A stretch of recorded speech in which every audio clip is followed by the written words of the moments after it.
more often than not, I'll focus more on like macro problems that you make rather than mechanics, because my opinion on mechanics is mechanics will improve the more you play a champion.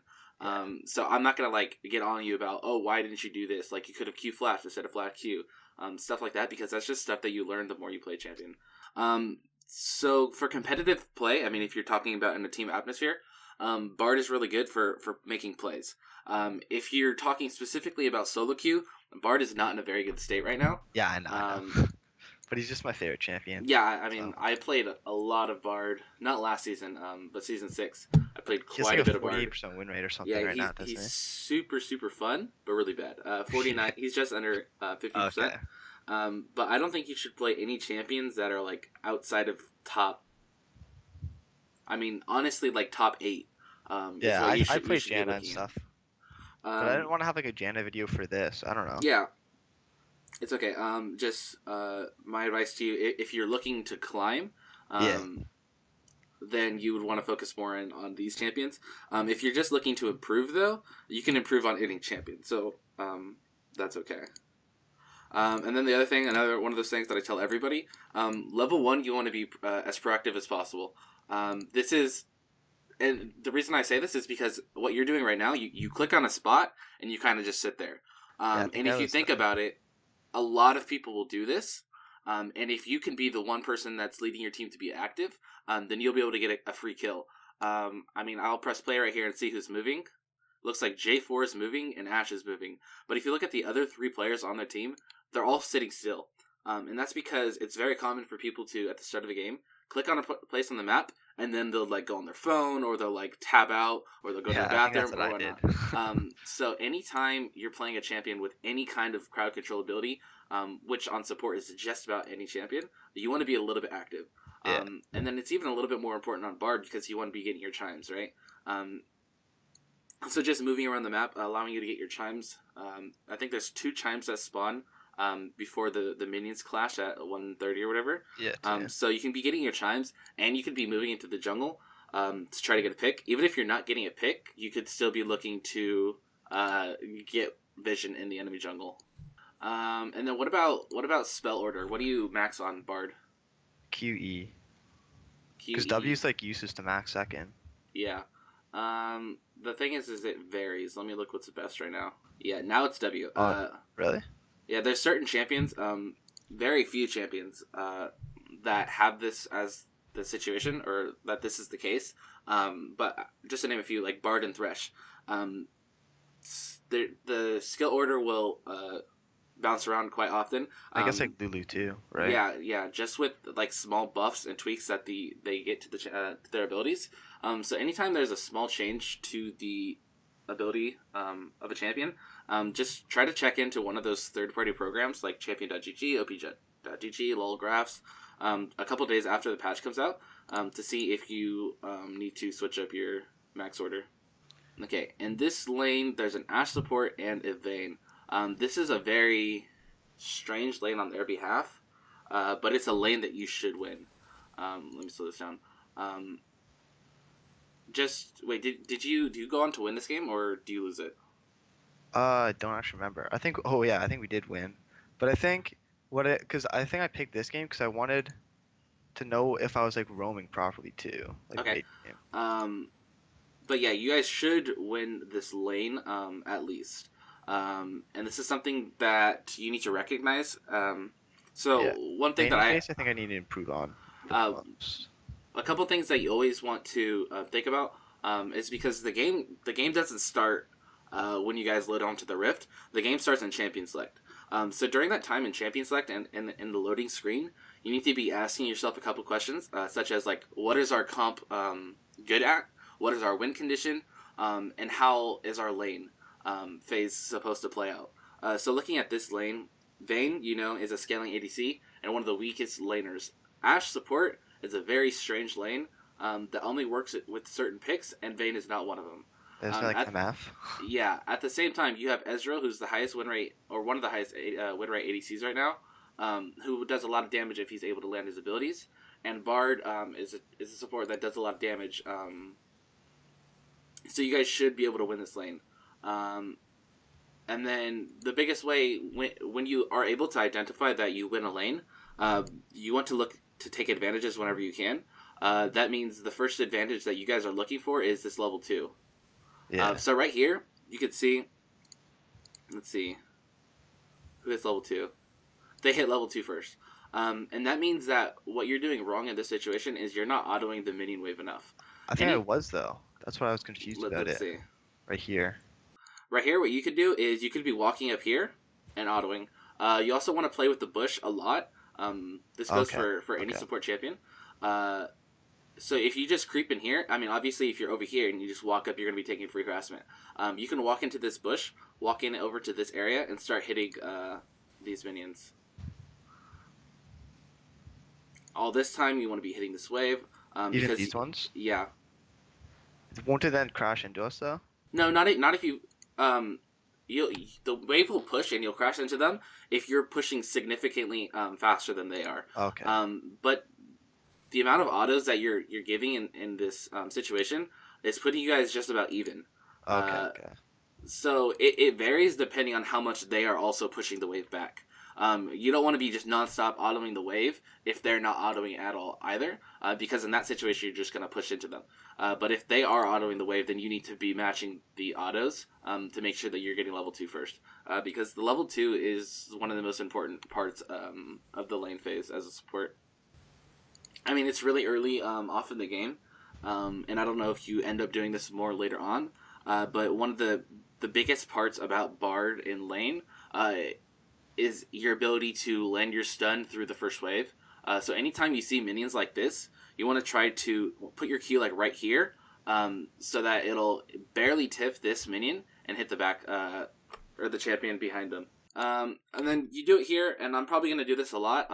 Just like letting you know things that you might already know, but I think it's just a good habit to remind yourself of these things, even if you know them. And that's your autos as Bard whenever you have your meets is going to slow. So you do it in this situation, which is you auto, which is going to slow, which then sets up your Q. And again, I don't know if you do this continuously throughout the game, but that's just what you did there is what you ideally want to do in all situations. When you're in a position to auto before you have to Q, is just always the better option. I think that's fine. The only other thing is, it didn't matter much in this situation, but whenever you're using your W on yourself, whenever you want to heal yourself, you don't want to W yourself. And that's because as soon as you W, there's an animation, right, where you're standing there. And at the same time, your W will give you a burst of movement speed. But if you use your W on yourself, then part of that movement speed is wasted while you're still in animation of your W. Oh, really? Yeah, Okay. so it's more effective to place it just in front of you, because you're going to be getting movement speed the entire time, rather than some of that movement speed being wasted while you're still in your animation. And then here I think you're doing the right thing, which is pushing out the wave. And you do this because you guys want to recall. This ward here... Wait, I guess it's kind of useless. It's kind of useless. I think you should be backing. Yeah. Actually, you guys should have pushed in this wave. So as a support, you want to... There's very limited things that you can do. So one of the biggest things that you need to do is making sure that you're kind of leading the pack in a sense, or at least leading your ADC throughout lane to make sure that he's doing the right things. So you guys just killed both of them.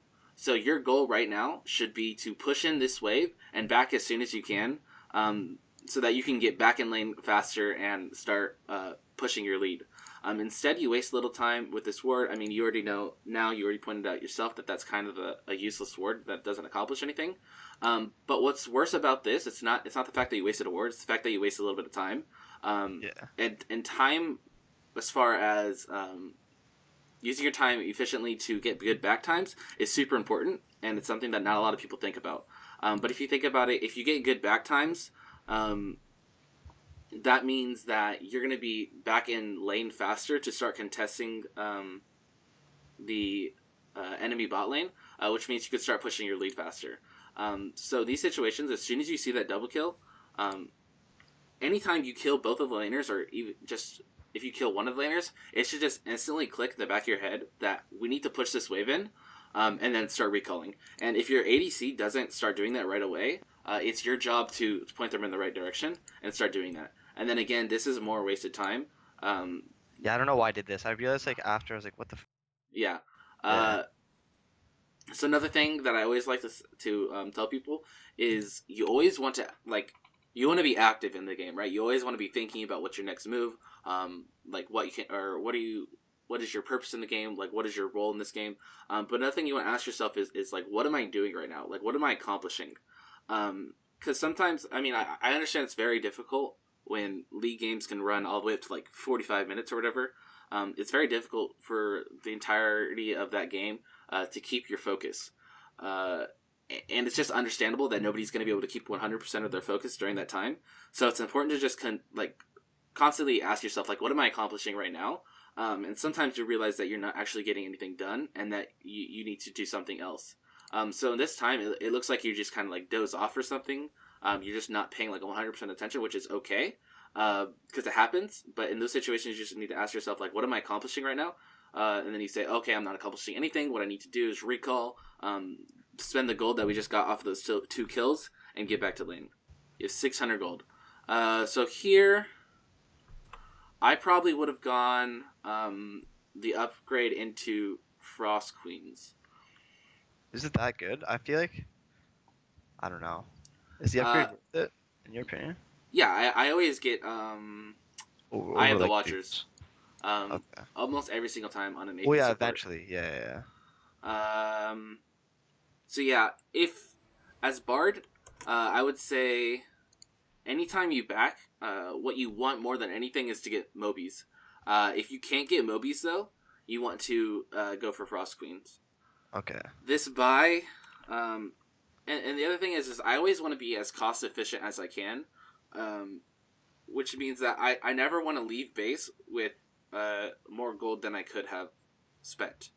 So here, you had 600 gold when you backed. You could have got Frost Queens and one Control Ward, which would have left you with 25 gold. Instead, you're still sitting with 200 gold in your inventory. Yeah. Which means that you didn't get to push your lead as much as you could have. Because the whole point is you guys get this double kill bot lane, then you back, you cash in that gold, and then that's when your advantage starts. Because your advantage, even though you get that double kill, you guys aren't ahead until you spend the gold that you earned with that double kill. And because you don't spend all of it here, you're not actually pushing your advantage as much as you could. All you're getting is some boots instead of Frost Queens. So keep that in mind. Anytime you back, you always want to be as cost efficient as you can and spend as much as you can. This Control Ward, is this the one that you just placed? Yeah, I think so. Okay, so my general rule of thumb for Control Wards is if you're losing, you want to place your Control Ward either here or here. If you're like neutral in the game, this is a good ward. This is a good ward. And if you're winning the game, Control Wards here, right here, or right here. So you guys are up 2-0. I think Ezreal is in an okay spot. It seems like the wave is pushing towards him. So if you're not in any rush to get back to lane. I think you probably could have snuck into this jungle and got a deeper ward in this situation. And now here the wave is pushing towards you guys, which is exactly what you want. Anytime that you are winning I guess overall, you want the wave to be on your side of the map. The reason for that is if you get into a fight, you have all this room to chase down the enemy. And if you're behind, then you're pretty close to your towers. So anytime you have the opportunity to get the wave on this side, that's what you want to be doing. Is there like certain champions that like you win the matchup if you shove and stuff like that though? Like against like Ezreal, don't you want to like shove him in? I think it depends more on the ADC than the support matchups. True. Okay. So for example, champions that want to take towers is probably the best option. Like Tristana, so Tristana or Caitlyn, those kind of champions you'll want to start pushing in. And then the only other thing that I can only other big reason that I can think of to push in is if your mid lane is also winning and you guys are thinking about diving bottom. That would be the other situation in which you want to push. But in this situation, you guys are winning. You don't really want to be like pushing up against tower. you have a kill lane. So you guys want to be in the best situation to fight. So right here, you don't want to be autoing the wave. I know you only do it once. I think I accidentally autoed it. Yeah, it's fine. Just in general, you want to make sure that if this wave is pushing, you want to get it back here. And then still, I don't know if you do it later on, but you still haven't tried to line up your Q with the minions and then hitting them. And again, that's really good for a Bard player to be able to pull off. So in lower ranks, you'll be able to do stuff like this. You'll be able to walk out and hit them freely. Like right here, you missed the Q, but you had an opportunity to use it because they were out here. As you get to higher ranks, people will be more wise against as far as like how to counterplay certain champions. So against Bard, they're going to be sitting back here, and especially because they're against an Ezreal also, they'll just be sitting back here.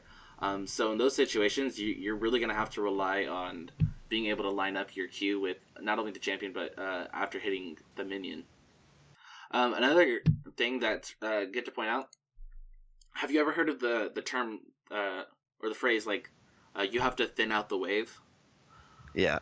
Okay, so right here, even though you guys want this on your side, you want it on your side so that you can fight them and have room to chase. But the problem here is the minion wave is super big, so if you try to fight them, you're going to be taking a lot of damage in the process. So in these situations, you want to make sure that you thin out the wave. And on top of that, you never want the wave to be too big, because if it crashes under tower, that's, at least in the early game, that's going to be trouble for your ADC to last hit all of them. So anytime you see a situation like this, you want to make sure you're thinning out the wave. Again, this is one of those things that you probably already know, but just to point out to be safe, Bard ganks are really good anytime they're in a situation like this. Yeah. Just portaling through here. You don't have the best synergy, though, with your jungler, and sometimes you want to make sure that you're not picking Bard in situations that you don't have good synergy with your jungler. Some other examples would be Zac or Rek'Sai, because these champions, like Zac, he's going to want to jump from here. So portaling through here and then having him jump from here isn't the way that he wants to approach ganks. So sometimes if you see ganks like champions like who have less mobility, let's say like a Kha'Zix or something, this might be a better gank.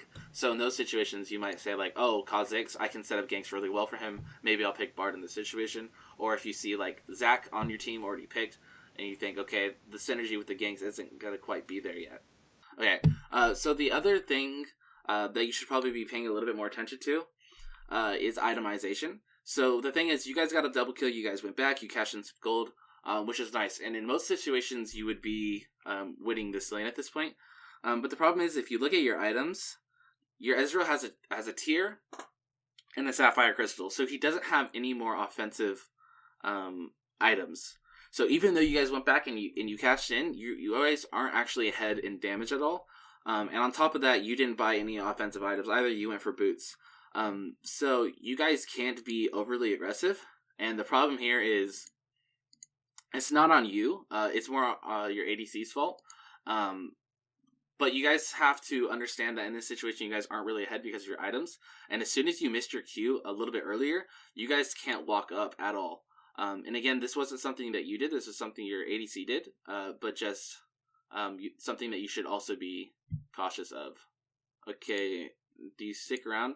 Okay, going back to what I was saying, what are you accomplishing here? Yeah. So, some things that are valuable for most roles are XP, CS, I guess level advantage.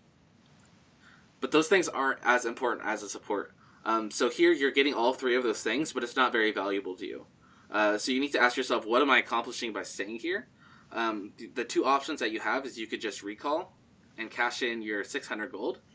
And that's probably the best option here, because your other option would be to roam, but your mid laner is not mid either. And your jungler's top, which means that if you invade into the enemy jungle to get vision, you don't have anybody backing you up. So I think in this situation, your best option is to recall. And again, that just goes hand in hand with thinking about, like, what am I accomplishing during this moment? So now you have 700 gold in your pocket. You wasted a little bit of your time here, where you could have been recalling and then came back and met up with your ADC.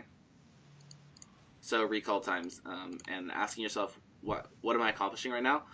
We're only 7 minutes into the game, and those are just a couple things that I'm seeing are like very evident. Right there, going back to what I was saying earlier, always W ahead of yourself. The other thing I wanted to point out is if you look at chat, uh, I'm guessing because most people do this sometimes. Pinging the summoners is something that people do from time to time. But you want to make sure that you're in a habit of every time somebody uses a summoner, you want to be pinging that. And that's just, once again, going back to the idea that supports have trouble carrying games compared to other roles. So you want to make sure that you're doing every little thing that you can to put yourself in a better position to carry the game. So right there, Vayne healed. It takes 1.5 seconds to just press O or hold tab, click on the Vayne heal, and then if you have the timestamps on right here, which I don't know if you do. Do you play with timestamps? Yeah, I do. Okay. Yeah. Then that'll just be your reminder. Vayne heal this time. So this goes for any kind of champion. More importantly so for engaged champions like Leona or Alistar. Because when people play these kind of champions, they have this idea in their head that, oh, this is what my champion is supposed to do, so this is what I need to do. I need to constantly be going in. But you need to make sure that whenever you are doing that, you have some kind of idea of where everybody else is on the map.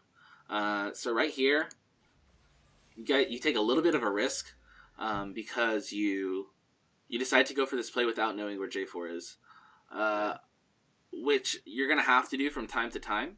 I think it was okay in this situation just because you guys are really far ahead in your HP compared to them. So this play is fine. But on like what I was talking about, like with competitive aspect, it's kind of a bad play. Yeah, exactly.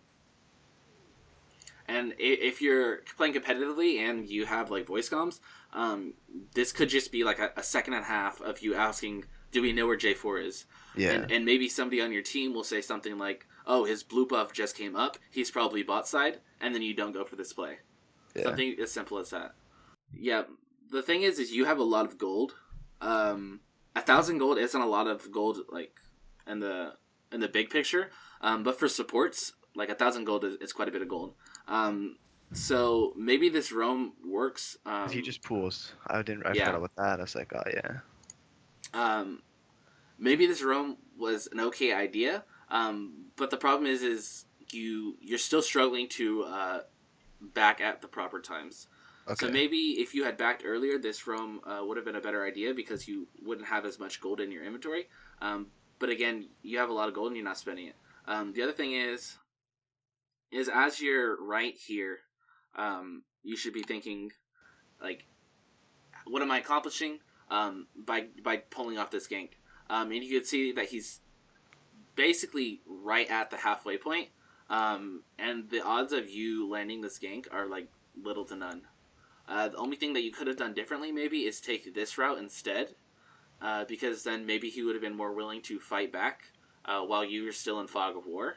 And then you could have went from this angle, but I don't think this would have worked out either way. Do you know about the portal at a base? Yeah. Okay, so make sure you're doing that every single time. It's just faster, yeah. Because even if it takes you a couple seconds to do it, the amount of time it'll take you to do that will still put you further ahead. So take a couple seconds to set up that portal, because it'll still be faster. And the more you practice it, the more you'll get used to like where you should put your cursor, and eventually you get down to it really fast. You just stand like right here and put it right around here. You'll come out just about here. So the other thing is, you want to be really conservative with your ignite. I would say don't use ignite unless they're like 40% HP at most. Unless it's a 2v2 trade bot that you're planning on going all in. In those situations, you want to use Ignite right away to reduce any lifesteal or reduce the healing from the summoner spell heal. But in these situations, this is something that a lot of people do, is they see a potential kill, so they just Ignite right away. But that's wasting an Ignite that could be really valuable later on. Okay. Because... this is another thing that I like to say a lot, is even though it works in this situation, there could be a situation later on where that hurts you. So you just want to make sure that you're getting into a general habit of igniting only when you need to. Let's say, for an example, you waste your ignite on a fight like that, and then like a huge team fight breaks out later on, and the enemy Vayne or ADC lives with like 2 HP because you didn't have ignite to reduce their heal. It's little things like that that could make a difference in a different situation. So you want to make sure that just you're getting into a good habit of using your ignite at the right times. You end up dying here. No. Okay. So. Once again, one of those situations that works out fine here, but I wouldn't recommend. So right here, from your point of view, Nunu's top, Vlad's mid. You have eyes on Ashe and J4, so this is a 2v2. So it's understandable that you would want to come down and help here. He flashes that. At this point right here, what I would think is Ezreal has less than 50% HP. They're both just sitting here waiting for him. So you don't. There's no point in you being in here. I don't see any way that you guys would be able to turn this. Ezreal already used his E. J4 was sitting on this side, so there was no way he was going to flash out this way. And again, you're just not accomplishing anything. It's just a few seconds here that you waste. But again, in the big picture, this could hurt you in a different situation. So I should have just like left right away? Yeah. You want to help your teammates as much as you can in any situation until helping them puts you at risk of killing yourself. So right in this situation, at this exact moment, you should think, okay, he's dead, I'm out. You hang out a couple seconds longer, you walk this way, you walk that, you give an auto, you give a Q, and you end up getting out, which is nice, but it, in another situation, again, might really hurt you.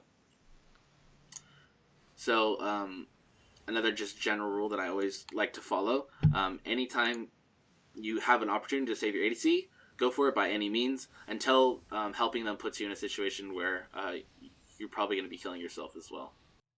Yeah, I think not a lot of people do this, and I've never understood why. It's 550 gold for some pretty decent stats. So my most common build that I do as a support is tier 2 boots, whether that's Mobies or Tabby or Merc Shreds or whatever. But I always get tier 2 boots first. Then I'll work towards this item. I have the Watchers, and then I'll start my next items. As for your next item, you're building Locket. So everybody always likes to say to copy what the professional players do, which is most of the time correct, but the problem is a lot of the times pro players will do things and they'll build certain things because it's effective for competitive play. And Locket is one of those things. It's really good because it's going to allow you to peel for your ADC, well, I guess your entire team in that case, which is good for competitive play. And solo queue, though, that's not one of the better items, and simply because it doesn't offer CDR.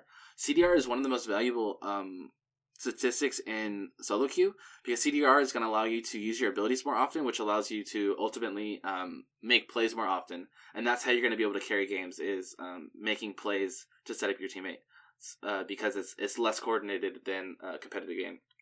But you said you do play competitive games, so in those situations I would definitely go for a Locket, but in any solo queue game I would try to stall your Locket. On caster supports, I like to stall off my Locket until I have max CDR. On tank supports, I'll pick up a Locket after I have about 20% CDR because it's really good on things. Yeah. Probably Redemption, I would say. Ardent is still the best item to go first after the nerfs. But Bard can't really proc Ardent that much. He used to be able to proc it with his Q with Bond of Stone, but since the rune rework, the only way that he's going to be able to proc is with his W. So it's not very efficient on Bard, which makes Redemption the next best item. So I would definitely say Redemption, and then maybe you can look towards a Crucible. This game, Crucible would be really good because they have Ashe. So if they don't have Crucible, maybe you sneak in the Locket a little bit earlier. Maybe you do go for that Ardent afterwards because it's still good, even though you don't have that many ways of proccing it. It's still one of the top items for you to get. I think you should have ulted Ashe and turned to the other one. So the most common use of Bard ulti is to catch out players, but sometimes in team fights, people struggle to find a use for it. The most common use for it in a team fight, though, Off the backline, right? the best use is if you can completely just eliminate somebody from the team fight for a few seconds. So here, a close fight is breaking out here, and you guys are kind of struggling here against each other. If you just ult Ashe and then move this way, you could probably help out in this trade. Instead, you're able to kill him. You ult. What I think you could have done differently here, just a very simple. I mean, I get it. You're trying to style. You could have just point blank Q flashed him. And then, are you familiar with the fact that you can Q and then flash as Bard? Yeah. Okay. So right here, you can literally just point blank Q flash him. There's no reaction time for him there. It works out fine though. And that works for just about any champion. Anytime you're in a very close skirmish like this, where you guys are both like really low HP, and whoever wins is gonna come down to whoever hits that last crucial skill shot. You want to eliminate any chances of them dodging the skill shot. So you can literally just flash point blank and give them like 0 reaction time to dodge it. So literally just get right in their face and then land the guaranteed skill shot. Is something that you could do in those situations. Okay, one more thing. So your roaming seems pretty good. I don't know if that's just because you're playing Bard and you feel like, okay, I'm playing Bard, he's a roaming champion, I need to roam, or if this is something you do all the time. But one thing that you're not doing a lot is setting up objectives for your team. And this could be something that you could do simply by setting up vision. You guys are winning the game by 8,000 gold. You're pretty decisively ahead in CS and kills and objectives and everything. But you haven't really been directing your team in a direction to push your lead. In solo queue, people always like get a lead and then they start thinking like, okay, we got this. I don't need to try as much. And people always think that way until they throw, and then once they throw, it's too late, and they get all bad about it. So you want to make sure that you're always pushing your lead as much as you can. And one way that you could do that as a support is setting a vision around objectives so that your team feels comfortable enough to start them. You guys are up by a lot, and you're just now taking a Rift Herald, and the Dragon is still up here. So these are both things that when you're ahead, you could direct your team in the right direction and set up these objectives for you guys to do. The other reason that's a really good idea is not only because the neutral objectives help you extend your lead, but whenever you go for a neutral objective, you're putting the other team in a situation where they have to decide, do we want to contest this or do we want to give this for free? And either way, it's a win-win. If they contest it and you're ahead, you just win. You kill them and then you get to push even more. And if you don't, then you still get the objective for free. So that's one way that you can look to seriously extend your lead. Right here. I think what I do is like whenever I get ahead, I just like stop warding for some reason. Yeah, I mean everybody has some kind of problem that they make. I know personally, like sometimes when I get too far ahead, I'll like start trolling with my builds and stuff. And obviously that's not what you want to do, but like it's just natural. Like everybody has something that they do that when they win or when they start winning, it just clicks in their mind that like, okay, I don't have to try as much. In this situation, I would say again your small clicks seem to be a little bit of a problem. So that's a little bit of positioning. I wouldn't say that overall your positioning is bad, but you have a few like small clicks that end up hurting you. So you guys get this click on J4. If you pause right here and see where you are compared to them, there is no way that if you pause it right here that you would ever think that you die here. But you turn back a little bit, you drop a heal, and then you get slowed, and then you end up dying. So again, just the small decisions, and you have to be like, I guess, what I'm trying to say, more decisive with your movements. So when you have something in mind, like, okay, I need to move this way, or I need to get out of here, or I need to engage, you have to be more decisive with it instead of clicking back and forth like, okay, should I go in, should I not go in, little things like that. And that's what ends up killing you right here, is that little indecisive movement that you have. Once again, going back to, you want to help your teammates as much as you can until helping them puts you in a situation where you probably die as well. And then as you see, she's going to die here. So your efforts to try to save her not only gets yourself killed, but she ends up dying anyways. Okay, so let's pause again. So we talked a little bit about how you can set up vision around neutral objectives and set up there, but also towers and like which lane your team decides to focus is something that you can have a big influence on. So the things you always want to focus most is first off is neutral objectives, and then once neutral objectives are gone, the next focus should be on the most outer tower. So there's no Rift Herald. Berenson had up for another 2.5 minutes or so, and Dragon just got taken. So right now, your movements should all revolve around this tower right here, because it's the furthest out. So in situations like this, I don't know where you're going to end up going, but what you want to do is, let's see, you have control wards. Start getting some vision in this area. Okay. The other thing is so this ward works good right now because this is the lane you guys want to focus after all. But the other thing is people will often buy a control ward, put it somewhere, and if it lasts there for the entire game, then they'll never replace it. But the thing is it's okay to replace your control wards if the one that you had previously is no longer benefiting you.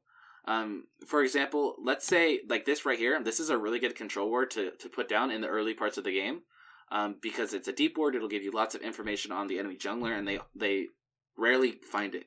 But let's say 25 minutes into the game, you guys are at a Baron fight, you look at your control wards, you're like, okay, I already have one control ward down, I'm not going to put another one down.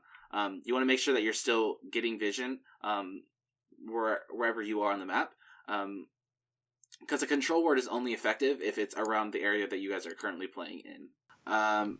Okay, so once again, I think this is probably your biggest issue that I'm seeing, and that is you guys just had a big team fight victory. So what you guys should look to be doing is take any objectives that you can while they're dead. But by the time they're up and moving towards you guys again, you guys should already be out of there. You guys basically wiped all of them, and then they had time to respawn and make their way all the way back over here. If you see, they're all like leaving their base already, and you guys are yet to back. And this is one of the biggest things that'll cause throws. Obviously, it seems like you guys go on to win this game, but this is a big reason why people end up throwing games. Yeah. Is because even though you guys won a fight, you haven't been able to cash in everything that you just earned through that fight. Whereas the other team has just backed and they've gotten a little bit stronger. So you want to make sure that, obviously your entire team is everybody on your team is making the same mistake. But you want to make sure that you're doing everything that you can. If that means that you're the only person that backs, that means you're the only person that backs, but at least you're making the right decision, and hopefully your team will follow in your footsteps. Just always try to make the right play when you can. I think I backed there and then a team fight broke out, but luckily we were just too far ahead. Yeah. So this is exactly what I'm talking about. In this situation, luckily you guys are so far ahead that doesn't matter. But, like, we would have just lost that, right? If I had backed there. If this game was, I would say, 5,000 gold apart, this could have went really bad for your entire team. I still stand by my. If you look at your team's gold, Ezreal has 3,500 gold. Oh, Lux has 2,600 gold. Like, there's no reason at all that they should still be here. Okay. Yeah. So, I can't stress this enough. Like, even though it works out in this situation, you don't want to base everything off of that. This would not work out at all in a closer game. So even though you backed, even your back was too late. You spent way too much time around here, and maybe you should try to like ping your team, like, okay, or even type. I know a lot of people don't want to come off as a keyboard warrior and seem like the type of person to just like always be typing. But something as simple as typing like let's reset, something like that, or spend your gold, something very simple like that could go a long ways. First thing is your low, so you would be playing even more back than normal. So right here, again, little movements. This could just be the fact that you guys are up 16,000 gold. There's 2 dead. You're looking to end the game, so you're not paying that much attention. But I was doing it like all game, so maybe. Yeah. Maybe. So there's a little bit of movement there, and then you're walking back here. There's very little things, which are causing this fight to be closer. Obviously, you guys are still gonna completely stomp them because of how far ahead you are. But in a closer situation, that might hurt. All right, Yeah, cool. sure. So I'm going to show you one more quick little bard mechanic in the training tool, and then Okay. I'll also look over your runes with you. And then so the one mechanic that I want to show you real quick, which again it won't be the most effective, and it won't work out in all situations, but you already know that you can Q flash on bard. But then the Q also has the mechanic in which it needs to line up with a wall in order to work. So if you point your Q at the wall and then flash, it's going to work that way. Really? Yeah, because if you point it directly at them and flash, it's not going to work. So it's a very strange mechanic because you don't actually aim at them. Whereas in other mechanics, this works out fine. But if you're looking to get the wall, you have to, or the stun, you have to point at the, that's up there, at the wall and then do that. So that's something that can be used like down here. If there's an enemy like right here, and you need to stun them up, if you flash this way and then do that, they're gonna have plenty of time to react. So in those situations, you point at the wall, and then you flash. Okay, so this is the page that you were running. The changes that I would make to it is right here. Comment. Aerie used to be really, really good for just about any champion. People were taking it on champions that it wasn't even intended for. I think Aerie was intended for champions that have a lot of heals and shields, but also want to do a little bit more damage. And then at release, it was just super, super broken, so everybody was taking it, which is why you might initially have thought that it would have gone on Bard. Arcane Comet is good, though, because it's going to give more damage, which is really good for Bard because he wants to do more damage in lane and try to win that lane. And on top of that, Arcane Comet is really good for champions that have a slow because it's going to allow for the comet to land easier. And both of your damaging abilities, which is your passive and your Q, have a slow attached to them. So that means Is my auto proc it? yes, because your auto is considered an ability. So that's going to be why Arcane Comet works really good. Mana Flow Band.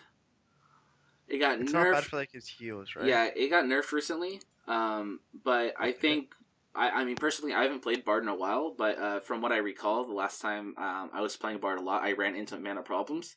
If you find yourself running into mana problems, which you should, because you should be using your abilities quite often in lane to try to win it, then Mana Flow Band is probably still the go-to option. Transcendence is by far, in my opinion, the best mastery to take out of all of these in this, out of these three. So definitely go there. And the same thing goes for Scorch, which is going to be really good on champions like Bard who are trying to win lane. My only change here, Zombie Ward I would keep because it's really good for supports because obviously you're going to be putting down wards and clearing a lot of wards, which is why Zombie Ward is going to work out. The only change I would do here is Cheap Shot because like I said, your Q and your passive are going to be slowing them, so you're going to be doing more damage every time you use that. Which once again goes right back to enhancing your ability to win lane, which is essentially what you want to do on Bard. So with that, I think just to recap, the only changes that I would make to your rune page were Arcane Comet instead of Aerie, and Cheap Shot instead of Taste of Blood. Yeah. And I think that just about does it.